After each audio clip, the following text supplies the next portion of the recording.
strong teams going up against each other. Team Liquid being the new name for El Nexo, Lucifron, and Vortex's team. Such a very strong team, so much history in the European scene, and really looking forward to see how these games go.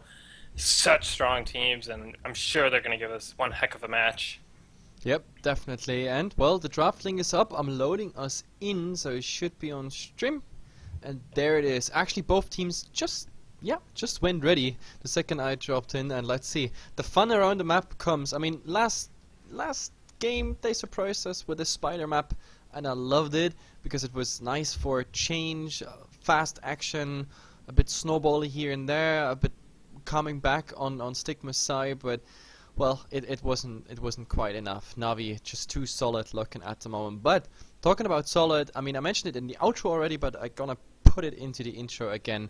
Liquid and Gamers2, I actually believe they are on a similar skill level, because I've seen both teams. I mean, Liquid when it still was El Nexo, and Gamers2, and they're both really good. So I don't think this will be easy 2-0. Maybe this is the first time we see a third game today. Yeah, I have to say this could be 2-1 either way. Both these teams being really strong at the moment, and yeah, I feel like it could go either way. Gamers2 very strong, Team Liquid very strong. So I just really can't wait to get into this draft and these games and see what these teams have prepared for each other. We actually are going to have the first map on Dragonshire. Wait, I'm not even looking at it. I'm chatting still, because we have actually a nice chat. Also, shout out to all the people in the chat. Like, it's really nice with you. Either way, like, I already saw that the Cursed Hollow was banned, but I didn't believe it that it's gonna end up in another map we haven't seen today. So Dragonshire it is. Big fat dragon, 2 temples to claim, a mid pedestal where you have to click. It's a relatively fast channel. It's faster than Tributes, for example, but of course still easily interrupted. Any sort of damage would interrupt to claim that decay. So we have to see how they're gonna lane it, and they gonna... Is that a mistake? Avatar banned out by Team Liquid. Gamers2 actually likes Abathur quite a bit, so I'm not quite sure that it's a miss ban there, but we did have a snap ban on Kerrigan from Gamers2. Team Liquid following that up with a ban on Abathur, and it's going to be a first pick here for Gamers2. Yeah, and that means we have now... Pretty much Russia is open for everything now. Insanity can come. We can have Jaina, Vala, Sylvanas, Diablo, like those heroes that are very dominant in the current meta. Yeah, we do have that Jaina pick being so very strong and can be quite potent on Dragonshire as well, and we'll have to see what Team Liquid will follow that up with. And let's see here. It's going to be an Illidan. Not surprising here. If you leave Illidan up, he gets a lot of value, I feel, out of a second pick, because you can kind of ensure a kind of duo with him that works really well. And we'll have to see what the other pickup is. And it's going to be that Uther, so really liking Team Liquid's. They get that Uther for the Divine Shield, for the Cleanse, and also... It's not only good at protecting Illidan, but it's also good at stopping some of the burst damage from Jaina. Yep, I was just about to say this. I mean, now that you first pick Illidan, you might as well just, throw the Uther there into the mix as well. The synergy between both of them is, I mean, we had it already today, where that's the funny part. I mean, we claim this is a very strong combo, but we also saw how squishy Illidan can be if the enemy team knows how to time it, and if they disable the Uther in the crucial moments. I'm not talking about general disable like a Maw or a Prison or anything like that on the Uther. I'm talking about the second the Illidan comes out of, like, let's just assume Metamorphosis is already cast or not used whatsoever, or cooldown, but the second he comes out of evasion, if you really turn at him and you burst him down with everything you got, we saw that twice today already happening, then he's done within seconds. And that's where the Uther comes in. So unless he's disabled, he should time exactly that. It's really hard. It requires a lot of skill by the Uther and a lot of nice timing, but that's what it comes down to. But if you actually manage to do it, then your Illidan is just gonna wreck the other crew. That's the biggest, and that's the dangerous part about this. Yeah, and Gamers2 coming out with that Sylvanas and Zagara that we've seen from them in the past. They did have that really nice series earlier, and were able to put that wombo combo together. And Team Liquid, though, stealing a piece of that puzzle in the Malfurion, so there won't be any root follow-up on the Devouring Maw, but the Devouring Maw into Silencing Arrow with the Jaina AoE can be quite potent. I feel that Gamers2 probably has to go for a Diablo pick here. I actually wouldn't be... Well, they have to get a healer, but I feel like they want to get Diablo. And ETC actually coming out from Team Liquid as well, so no surprise Oh, there. ETC Illidan, very, very nice. But actually, it's going to be a Brightwing from yep. Gamers2. I'm actually surprised we didn't see more Brightwing, because the funny part is that the Brightwing, not just in the hero stats as such, like on Hot's Log and everything, is a very successful hero. Also, whenever we had a Brightwing in professional gaming, he also didn't do that bad.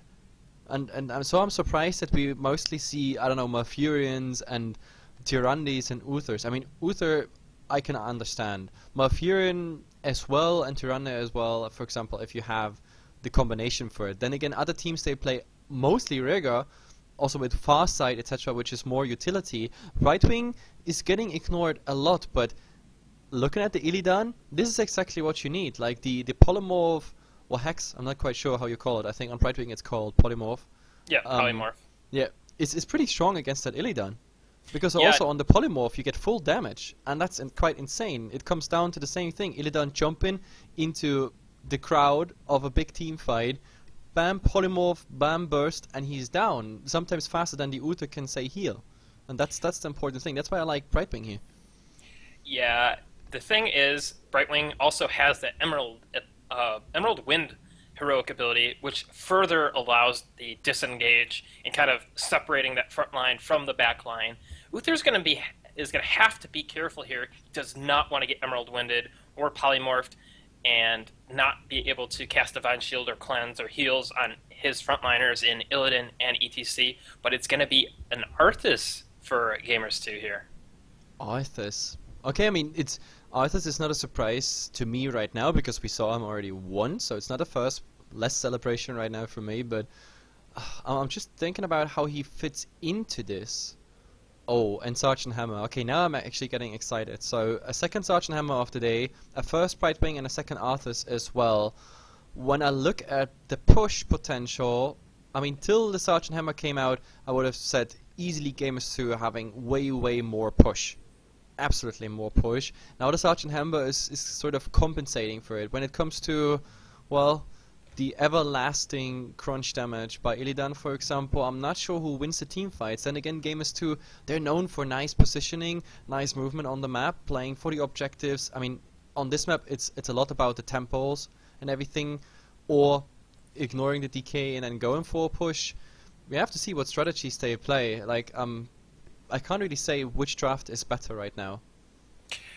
Yeah, it really depends on the execution of these team comps. I feel that both teams are very good at drafting, so they know what they want. Gamers2 has kind of that combo available, but Team Liquid has such a devastating team composition for straight up fighting. They have that Illidan ETC combo. They have that double healer for the Illidan, and they have Hammer. Hammer with the attack speed aura of ETC. Just such a crazy comp from both teams. I feel like as long as Team Liquid can survive any kind of wombo combo, which they have the tools to survive, then they're going to be able to clean up team fights pretty nicely. Yep, absolutely. And, well, the lobby, already with the ready check and everything, now they just have to pick the correct heroes. Some of them still fail to do it. 6 out of 10 players are ready, the casters are ready as well. And the drafts are very, very interesting. I mean, I don't want to put my finger on any draft here. You say it's relatively equal, comes down to execution. And that execution we're gonna see because we're jumping into the game right now. This was very fast, so the two teams get a big thumbs up from me just for the fast execution of lobby. In comparison to the other teams, they're supreme. Yeah, so I just want to go over the draft one more time. My personal play style, I like the Team Liquid comp myself. If I had a choice, I would take the Team Liquid comp any day. But Gamers2 has showed us in the past series today that they have the execution ready to this Devouring Maw, the Wailing Arrow, the Jaina. But only thing that confuses me a bit is why they wouldn't go with Diablo over the Arthas pick. But Arthas can get that nice follow-up Howling Blast. We'll have to see what happens in this game, how they execute it, and I'm really looking forward to getting into this game. Yep, and I have to change actually my overlays. Of course, they are on the other side. So Gamers2 is here on the left side. Let me change the names, and we have Liquid on the other side. And of course, I can't type Liquid because it's pretty hard. 10 seconds. So, and now I think everything should be fine on the overlays. That gives me still some time. See how much faster I'm getting already. This is the fourth game or so, fourth series, getting always faster. Anyway, Suchu is playing that Arthas. We have the Sagara by ADRD. Jove is on that Jaina. We have, of course, Nika playing the Savannas, and who did I forget? Oh yeah, Leo from Korea. Of course, on the right wing, the hero I really want to see. And of course, on the other side, we have Black Scorp playing that Mafurin. We have ETC by Lucifron Vortex there on the Uther in that the ugliest model ever. Kron PKT on the Mafurin. And last but not least, Falcon playing the Sergeant Hammer at the moment, completely left alone. Top Arthas will join him now in the lane. And let's see, that's... Oh, I think I said Mafurin. Oh, I think I confused Mafurin and Illidan, but screw introduction anyway. Well, it looks like Gamers2 is kind of going for that roaming wave clear style, clearing out the mid wave and roaming down to bottom, clearing that as well, and now they're back in mid with their 4-man roam, clearing that wave extremely fast and roaming back to the bottom. Brightwing actually going along with that roam, which is a little bit unusual because she doesn't have the mount, but really fast wave clear here from Gamers2. We have Arthas and Sergeant Hammer facing off in the top lane. An interesting matchup for sure, but yeah, we have that roaming style here from Gamers2 so far. Yep, it's pretty interesting to see Gamers2 so mobile with the roaming mid to bottom or mid to top, which is, I mean, mid bottom is the most common, like roaming, swapping when the creep wave comes. You see, I mean, you do that even on your stream and teach people how to do that with Murky, for example. I watched the other day. But yeah, like El Nexo, or rather Team Liquid on the other side, they're like, no, we don't need that. We just sit in our lanes, everything is fine. But now maybe we have the first fight coming out here. Of course, Brightwing taking a bit up, but nothing's really happening. The problem about early game is that, for example, heroes like Sagara, they're really hard to overcome, especially those creeps. They're hitting for tons, and now of course we have the DK. It could be claimed, but I don't think anything's happening. Or is there someone to actually interrupt? Nobody's interrupted. It looks like no. Oh my god, ADRD. I think that was a big misplay, not hitting there. So Gamers2 really didn't have anyone to remain in bottom to hold that Shrine control, so they really weren't benefiting from that roaming style. They were clearing the waves quite fast, but I feel like they maybe should have left Brightwing down there, and yeah, it's just going to be a free Dragonite from Team Liquid. A little bit of misplay here by Gamers2, and yeah, that Dragonite is going to get, looks like it's going to get some towers here, possibly one tower, maybe two, probably the only one though. I mean, the first DK, it's not the strongest one as far as I understand this mechanic, like it scales later into the game, but oh my god, we just had the Illidan being killed in bottom. I did not see this coming because I was following the DK here. He claims at least one tower, did some damage before that in the mid, but that's all they get out of this DK, so it's not the end of the world. Experience-wise, it's also still quite even, of course, with a tiny advantage here for Team Liquid.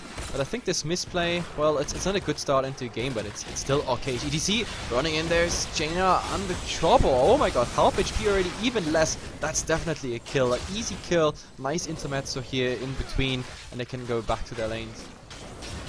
Yeah, Team Liquid with the experience advantage here, getting that full top wall with the Dragonite. So they're going to be the first ones to hit that level 10 mark here, and we have Black Scorp clearing the Knights out for Team Liquid. And Hammer pushing Arthas back quite a bit in the top lane. Yep, And definitely. I Alfieri. mean, that hammer is doing quite a good job when it comes to zoning. He also has to control whoever comes in from the side rotations from mid, for example, because there are tons of mines everywhere. And what I love is that they send the Illidan instantly on the camp as soon as he's level 7, because he can just do that with barely any HP lost, or pretty much no HP lost. It's quite insane how fast he does that. And of course, that's giving now Team Liquid quite an advantage, because now, of course, Gamers2, they have to deal with that small disadvantage they had from that little misplay with the DK, and as well the Mercs. Well, Gamers2 actually just cleared out that wall in mid with Sylvanas, with Jaina, so really nice pushing power there to help equalize things quite a bit. But yeah, Gamers2 having to deal with this Bruiser camp in the top tier, and also the Siege Giants in bottom they're going to have to deal with, while Black's Corp actually gets even more mercenaries out for Team Liquid. Oh, but going look for at those Bruiser Sylvanas. camps. Oh, Yes. well, she managed it out actually before getting stunned. I think the power slide didn't hit, but, well, the most important thing is Illidan. He completely swapped into PvE mode. Who cares about heroes on this map? It's all about Bruiser camps, siege camps for him right now. And with that, the Bruisers are coming and the Temple are spawning pretty much at the same time. So we have to see if they can make another fast second decay. That would be something Gamers2 can't have. I mean, that would be really, really bad news for them. Yeah, Team Liquid ahead a bit on the way to level 10, so there might be a small timing window once they reach level 10 that they're able to kind of force some kind of objective, but still we have a kind of a standoff in mid still. We have Gamers2 securing that bottom shrine and the top shrine, so they're actually going to be controlling that. So that will be nice for them, not really having to worry about that level 10 advantage from Team Liquid, which is actually being quite mitigated. They're almost level 10 themselves as well. Yep. Both teams almost level 10. I mean, Liquid is already. We're looking at the talents, well, Divine Shield, Metamorphosis, Tranquility, Stage Dive, and Napalm Strike. Everything as pretty much expected. There's not a surprise anywhere. Like, we have ETC swapping into the top lane, just claiming that tempo, but bottom, there's no way this tempo is going Liquid's way at the moment. Illidan, well, he has all that harass damage his way at the moment, so it's all about buying time, just doing decently in XP. But of course, this first little slip with... Oh my goodness, never mind, they engage here, bottom. Brightwing actually pushing it back, but Illidan, he just keeps on going. Water Elemental out, of course some burst damage there, the Maw just getting one. Sure, but they're gonna lose the Uther on the way. Malfurion, of course, he can do his way now, popping. Well, he's trying to at least counter here with the Tranquility, but it's not really ending well. Oh, Howling Blast, but Arthas, he doesn't commit, so in the end it's, well, quite an equal thing that ends up for both teams, because they end up on same XP. Yeah, a little bit of a mistake by the Uther there of Team Liquid. Vortex kind of face-checking into that bottom shrine, getting Wailing Arrowed and picked off quite easily. We did have the engage from ETC and Illidan, but the Uther Ghost not able to really keep them alive, and they were forced to use Tranquility to disengage. Yep, and top. Oh, it says they go on the Arthas. Howling Blast doesn't hit, and the Illidan now he can go full YOLO on this one, but they're gonna turn it around. Polymorph slowed it and everything. Arthas just, I don't know, going for them right clicks. Not much to claim there. Zagara again is the only one trying to prevent here this decay, but at the moment no one is even claiming it. They're just happy to have those temples, and bottom, well, they're even reclaiming it. So at the moment it's really just a 4 for back stalling, almost level 12 on both teams. Well, ETC, you gotta be careful a bit. Howling Blast. Never mind that. I'm stupid, because I thought Arthas is TPing in, but it was actually Zagara. Zooming a bit further out, now we see what I meant. There's the stage dive, on free actually hitting him, but oh, Brightwing, perfect timing, just pushing him back, and this way, ETC even has to be careful. Well, he gets out with 50% HP, everything's fine, but it was a nice try with that stage dive. Yeah, and some of the burst cooldowns actually used onto Lucifron, but Uther able to keep Lucifron alive, and yeah, Gamers2 is missing quite some heroic abilities here, but Team Liquid content to go for their mercenaries at the present time, wanting to get to that level 13 mark before they fight, and same with Gamers2, also going to go for their mercenary camps, both teams really wanting those level 13 talents. But we do have another shrine going over to the side of Team Liquid, so there could be a fight in mid or at one of the shrines. Yep, definitely, and well, now they could claim it. There's only two guys in the mid who could do something against it. But I guess Sigara is probably the best candidate for it. Arthur's top claiming it again. It's just a bit... Well, it's going back to the Illidan. Actually, Illidan is not taking it fully. He's just going for it because Malfurion there to support him. Army of the Dead spawning, counter healing, Death Coil and everything he can.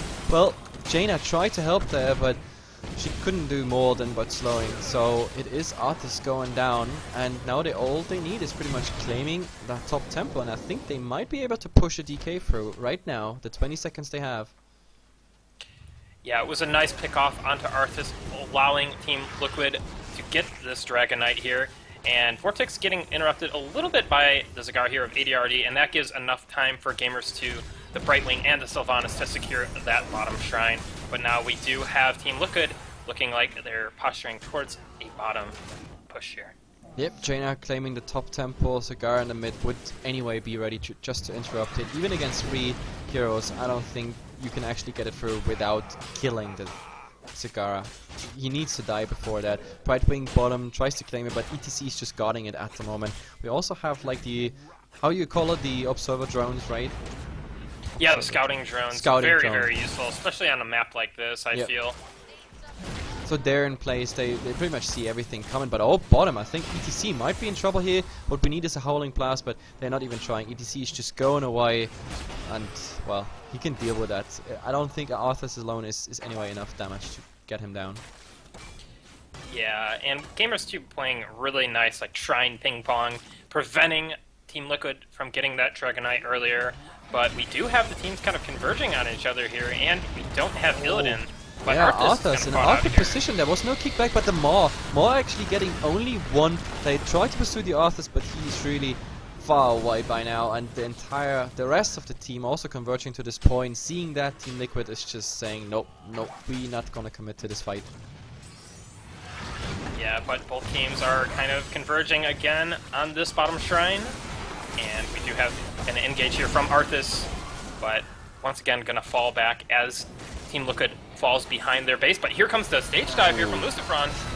Yeah, it's beautiful. It was on 2. Illidan is actually trying to come in, but there is so much damage already on him. I mean, with all the heroic abilities on cooldown for Gamers2, this might be a fight they can take. Team Liquid, that is. At least they claim the tempo, but unfortunately no one in the mid to actually get the DK. Now they're riding towards it, but oh, do they use this opportunity? Sergeant Hammer getting really low, now counter healed, and oh my god, this is an awkward position. Jaina getting nuked down. What a nice turnaround here. The question is, can they get more? I don't think so, but Illidan is jumping in, using Metamorphosis last second here. Really close, and this time Arthas, you can't run away. So ETC already running away because he needs to get that DK right now, and I think Team Liquid, they not just got almost a level advantage right now, they're also gonna get a DK, and I guess mid push on the keep is what they want to do. At least they tagged the mercenary camps before the DK spawn, so they get this up, but still, the damage is done.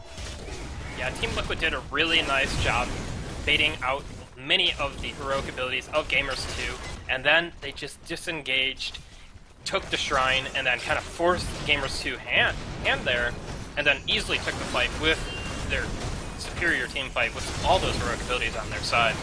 Yep, and now bottom, I mean, they go for a defense, but what can you actually do against Sergeant Hammer, Napalm, and 2 Ogres? Sure, you got Savannah, so at least they're stunned. The question is, Liquid, committing or not? Top, we see the DK, just going for that lonely keep. Nobody's defending it. Arthas is just joining that position, but one Arthas is probably not enough to stop it. This keep is definitely going down. And Liquid, nope, they're not going for a fight in that bottom lane. It's mid lane they won. Sergeant Hammer just doing his job. One Napalm strike after another. 10 seconds left on the DK. I think that's, yeah, he got enough. Lucifron just going back, while his team in the mid is doing, yeah, even more siege damage.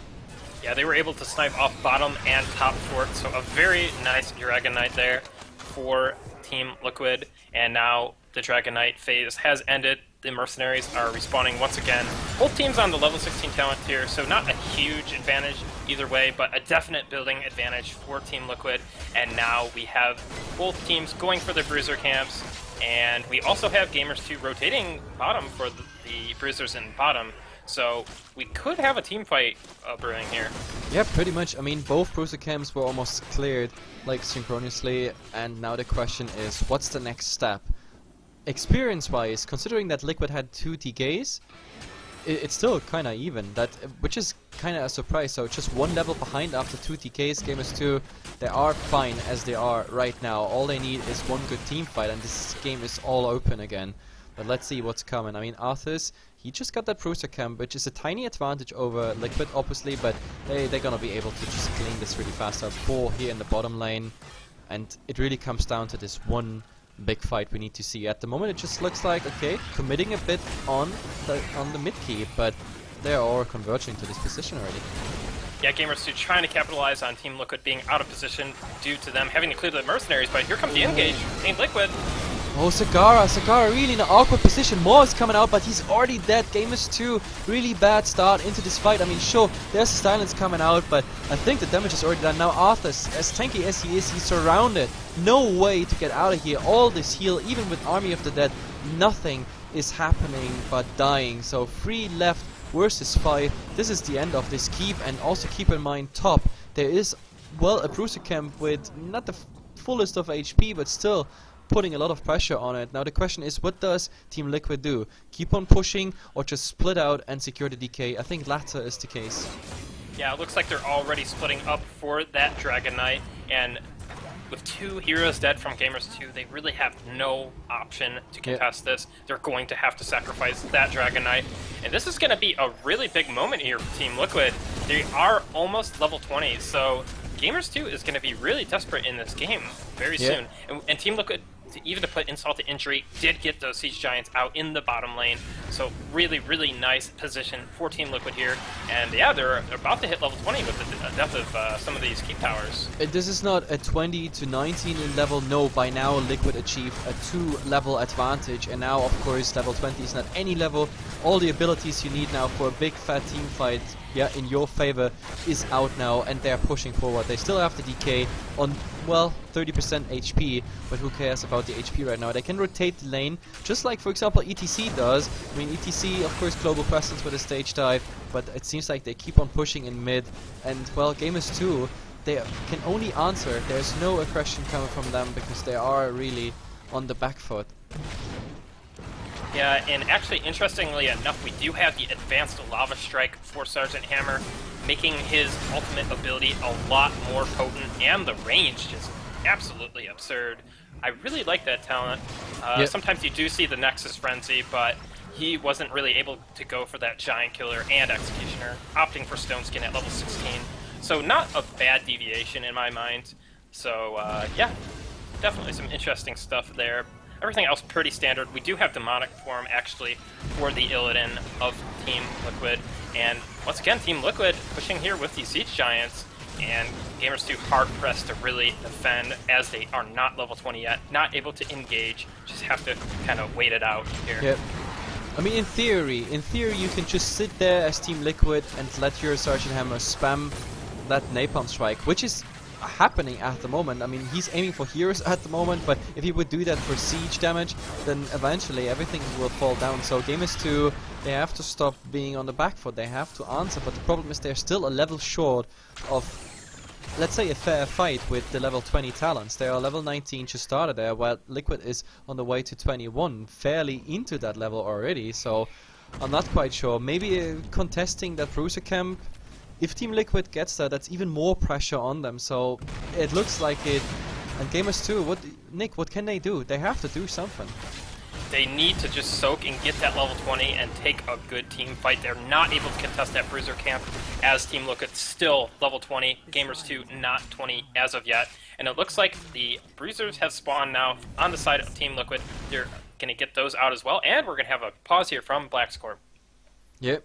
And I think the timing pans out for Liquid. I love the execution, because if you look at the timer of the shrines, we have 23... Okay. What the fuck?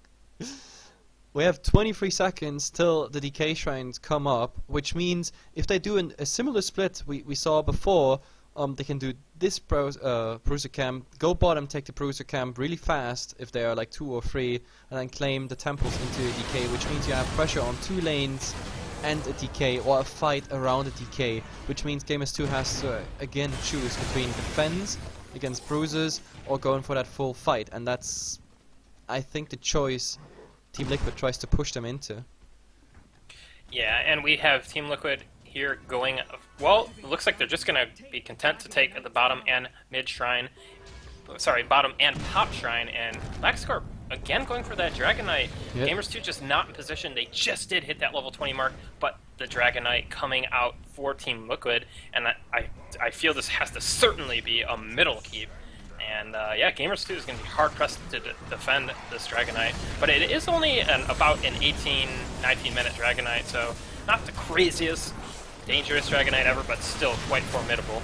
Yeah, but Gamers2, they just gave it up without a fight. Sure, they dinked level 20, which means, in theory, they're at least ready now, but look at what they chose. I mean, Bolt of the Storm coming out 3 times, which is defensively to say the best, unless you really chase someone, then of course you can use it in an aggressive fashion, but I don't know, just giving that DK and everything without a fight, I'm not really sure that's it. But DK just walking in, this is a suicide mode, he knows he's gonna die, so Illidan getting out, well, quite some damage done, and now, nope, this is not gonna end anywhere, just a standoff, Mexican standoff actually. Yeah, nice cleanse there coming out onto the Illidan of Team Liquid, not going to be in too much trouble here, but a Howling Blast going down onto Falcon. Nothing really to follow that up though, and Arthas is getting quite a bit chunked here, but he is going to pop that Army of the Dead, and they are going for the engage. Yeah, now they really want it. Gamers2, oh, there's some more, only on the Sergeant Hammer. The question is now, can they actually do something? There's a Metamorphosis, oh, hits like 4 people, so Brightwing really, really low. He stays in range to get that AoE heal done, but Arthas is at the moment of focus. He's a super tiny Arthas, not doing too much damage, but Illidan is going down. This might be the start of the end for Team Liquid. Their supremacy might, yeah, stop here as Uther goes down, and now they're maybe retreating. Do we see a chase or do we see a turnaround? I'm not really sure what's happening at the moment. 3 heroes, super low HP. Sylvanas also chooses to retreat. 22 to 20. The keep is going down, giving Liquid even more of a little bump, and in the end, well, Uther is back, respawning, thanks to the patch. Yeah, it ends up being a 1-for-1 trade with that Uther. What's the talent called again? It's called Redemption, or yeah, Redemption. So yeah, he's able to come back right here, and Sergeant Hammer just doing so much work with that advanced Lava Strike. But yeah, both teams gonna be content here to kind of just go for mercenaries. Gamers2 though have to deal with a lot of pressure in the lanes, actually losing their Bruiser camp out to Team Liquid there, but or sorry, Siege Giant camp there to Team Liquid. But yeah, we do have the shrines activating once again, so again, these shrines are going to be a highly contested part of the map right now. And we are 21 minutes in, which means the DK, it's starting to actually hurt, like actually hurt, with emphasis of actually, obviously. But, I mean, you saw the last fight that Gamers2, they're not dead, they're still alive, having, yeah, still some spirit in them, and they can turn a fight. Only problem is, like, after the Illidan fell, there was just not enough momentum, HP and mana left to take it to the next level and get another 2 kills or 1 kill, and then turn it around, claim all the bruises and catch up in XP. The Uther, of course, respawning, that doesn't help either, and in the end Liquid, they don't lose much. They lose pretty much a level of XP, that's it. Yeah, it was a pretty interesting fight, but it looks like we're going to have another Dragon Knight here for Team Liquid, and this is a 22-minute Dragon Knight with an open core. This can be very dangerous here for Gamers2. I'm not sure why they give it, by the way, Nick. I mean, maybe I just don't understand it, but I think giving this DK on a 21-22 level with all the heroic abilities up, I think that was worth the contest, but no, Gamers2, I don't know, I lost the count. Is that the 5th DK or the 4th DK for Liquid? But either way, we see history repeating itself. They're going in the bottom lane, trying to replicate what they did already in the mid. It ended up with a keep going down, and that's what you need to do in this game. Finish pretty much the buildings. Yeah, I really like Team Liquid here, going for keeps instead of going for an all-in on the core, knowing they're in such a commanding position as far as map control goes. But we do have a route here onto Illidan. Yeah, but I'm not really sure if they fully commit to it. I mean, sure, the DK got it down to 50%, both tower as well as keep. There's still some residual HP left. He's charging forward, getting the Arthurs out. I guess he's going for the last punches now on the keep, but that's it. He's going down, everybody's being pushed back, but mission accomplished. Nobody died, similar XP, but you did a ton of siege damage. That's what they want to do. And, well, Zagara being really low in mana and HP. Do they go for a fight? That's the question. Look at this Napalm Strike. I think this keep is going down. One more Napalm Strike if they get close. And, oh, well, this one is on Heroes, but they go for the Arthurs. He's baited out. The shields are coming out for the entire team. It's enough. He's healing. He's counter-healing. Metamorphosis, the more. Oh, not the best one. Absolutely not the best one. And now look at this. The damage. Arthurs is going down. And this is really bad news. The pushback is coming a bit too late by Brightwing. The question is now, can they finish? Can they equalize? Do something? They are under the core, but look at this Illidan. He doesn't care. Just YOLO. Go for it. Sure, before the fountain. He gets the next kill on Zagara. And I think now it's just core time. And this is the GG fight we were looking for. 24 minutes in. And I don't think they could stop them. Yeah, way too much sustain available and damage for Team Liquid, and too much of the damage dead for Gamers2. And this is going to be a quick one, well, not quick, a 24-minute 1-0 for Team Liquid here, but very, very nice play by them. Well, in Heroes of the Storm terms, 24 minutes is not considered quick, that's for sure, but of course Team Liquid claims game number 1, guys. And with this we are, well, I wanted to show you the stats. Ah, there they come. It's just a bit delay in the client. There you have the stats. Well, just as I expected, Jaina leading there in the siege damage, but Sergeant Hammer, look at the Sergeant Hammer damage. And this is not even him going in siege mode, this is just the advanced Napalm Strike and a slow siege combined with the dragons. But if you ask me, the summary of this game, besides that mistake of giving the first DK for free, because Zagara just didn't hit there, the interrupt, giving all the other DKs, sometimes even without a fight, I think that was the mistake. Because the slow siege is what brought Liquid in that always sustained 1 or 2 levels ahead advantage, and from there on they never recuperated. Gamers2, they never recuperated from this. Yeah, Team Liquid appearing to be the more well-coordinated team in this match, doing very, very well. And if you ever denied Sergeant Hammer, look at that. Top siege damage, top hero damage, top experience contribution. I mean, Hammer is still a formidable hero, and Team Liquid proving it here. Yep, absolutely. Anyway, guys, so it's a best of 3. It was very even. I mean, 24 minutes, maximum like 1.5, 2 levels difference at some point. Gamers2, I had them stronger or like more dominant, especially on this map in my memory, but maybe it was really that little snowball that started with the first DK that was more of a slip. They're coming back in a game number 2. I'm pretty sure Gamers2 is determined to win this, but Liquid, they're looking solid, which sounds funny because Liquid, they're looking solid. Oh my god. That was a bad pun. Yeah, right? Well done, well played. Yeah. No, I'll give it to you. It was an unintentional pun, but Sham2 would be proud of me. I'm pretty sure he would be. The pun master himself would Yes. be very proud in you, my friend. But yeah, man, Team Liquid really dominating that first game. It wasn't that hard of a domination, but at the same time it kind of was. Just really well played by Team Liquid here. But Gamers2 gave them a pretty decent fight. Yep. And if they come back and claim a 1-1 in our first 3-game series for today, which you see on an English stream, that's the question. We are coming back in about 3 minutes when they come up with the next draft. So guys, hold on, a tiny bit music, and then we're going in game number 2 here. Be right back.